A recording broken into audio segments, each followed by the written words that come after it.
This looks all right. Tell me, why are you interested in this job? I need a steady job, Mr. Wiley, with a chance to go places. I see. Now, this one job you had with the Central Distributing Company, you worked there for 18 months? Yes, sir. Why did you leave? Because I wasn't getting anywhere. After 18 months, I figured I was worth more than they were paying me. And I figured I was ready for promotion to more important work. I see. Honest, Mr. Wiley, it was a rotten company. I don't know why I stayed as long as I did. Tell me, were you fired? Yes, I was. But it wasn't my fault. The company just up and started firing people. Retrenching, they called it. What do you think of that? I think it's a pretty normal situation. A business has to live within its income. Many factors affect that income. Sales, general economic conditions, the development of new industries that replace old ones.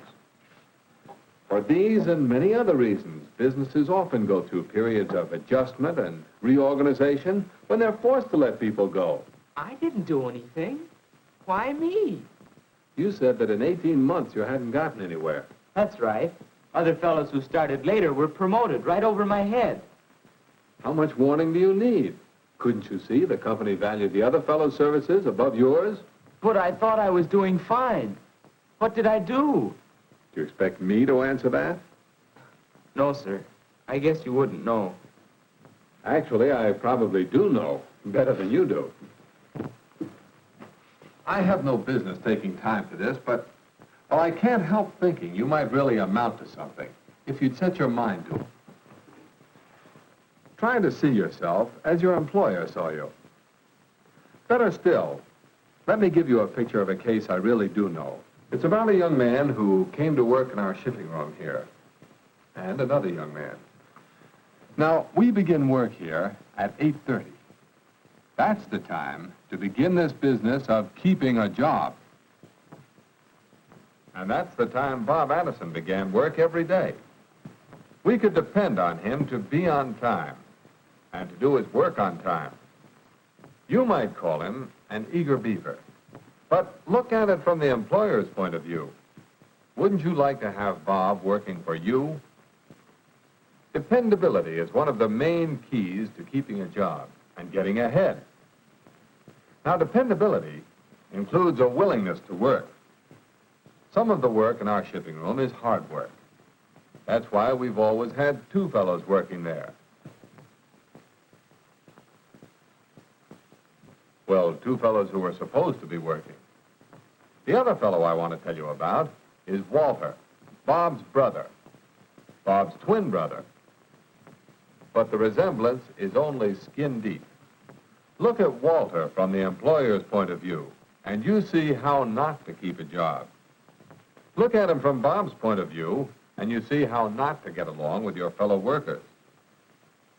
On the other hand, Bob would be popular wherever he worked. You know, he would do his share of the work and help others who needed help. Cooperation is another way to keep a job.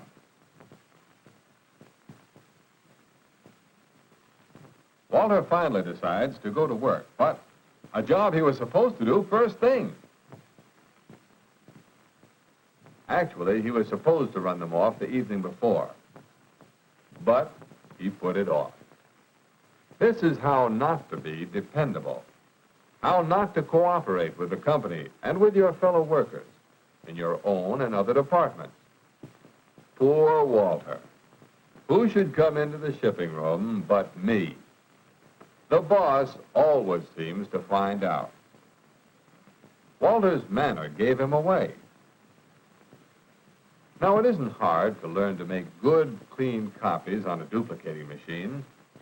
And this wasn't the first time I'd had to criticize Walter for making poor copies. And it wasn't the first time he tried to alibi his way out of a situation. The fact was, Walter just couldn't take criticism. Yet how can a man expect to improve on a job if he won't listen to the very people who can help him? Just before closing time, you'll find Bob getting the shipping room ready for the night.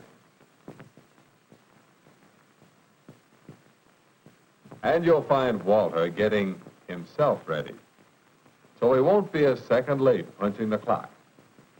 An employer sees this as a sure sign that a man isn't really interested in his work. I ask you, if you were the employer and had to cut down your staff, which fellow would you keep? That's not hard to answer. But why didn't you go ahead and fire this, Walter? Now, don't be too hasty. I'm only telling you about Walter's bad points. He did enough work to hang on to his job.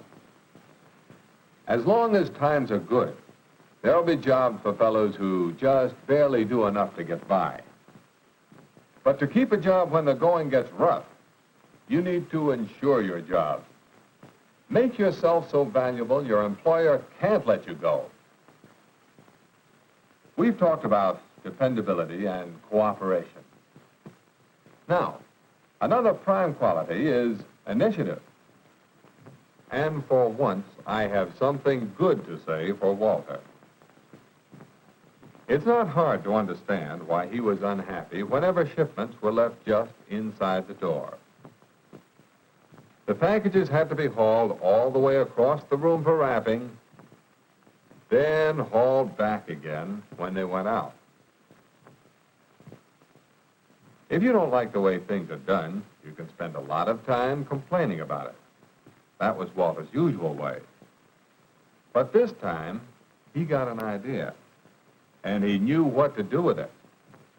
In every company, there's plenty of room for improvement, and the management usually welcomes suggestions from employees.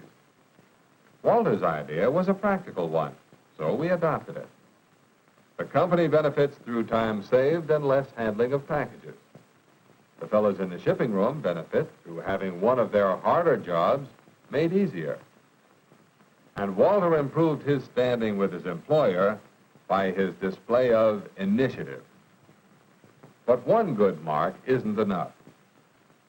One day, not long after, Walter was taking advantage of a lull in the work, and Bob was bringing the shipping records up to date when... What you got there? Shipment for you. Wise guy. Well, finally. The stuff they've been running in here asking about every hour for the last 3 days. Sign here. That's the way it is in this company. They wait till they've run out of something, and everybody runs around like crazy. No system, and nobody in charge with enough brains to start one. What a way to run a business. You don't like the company, why do you work for it? Me, I work for a swell outfit. I'm proud of them. Maybe I'd like to work for them. Could they use me? What for? A press agent? Yes, Walter found out that nobody thinks very much of a man who talks against the company he works for. And what did Walter gain by making that false statement about his company? Nothing, except trouble for himself if it got back to his employer, which it did. I guess it's not very different from the way I was talking to you about the place where I used to work. Well, there's a saying, if the shoe fits... Oh, the shoe fits all right. You knew it would, didn't you? Yep, I could see my shortcomings all over the place. dependability, initiative, cooperation, and loyalty. I could have done a lot better on every count. You can do better. Come on. Yes, sir. Well, Bob, I've got a new assistant for you. Bob Addison, this is Ed Blakesley. Hi, Ed. Glad to meet you. Bob's a good man to watch. As soon as he trains somebody to take over here, he's moving up to assistant purchasing manager. Say, that's great. Mr. Wiley's been telling me about you and your brother. My brother? Yeah, your twin brother, Walter. I had a point to make, so I invented a twin brother for you. You see, in this twin of Bob's, I was really describing Bob's poor conduct on the job when he first came to work here. Oh, you mean the way I was loafing on the job around here before? I get it. And then you... Well, if you can... Say, Mr. Wiley, did I ever tell you about my twin brother?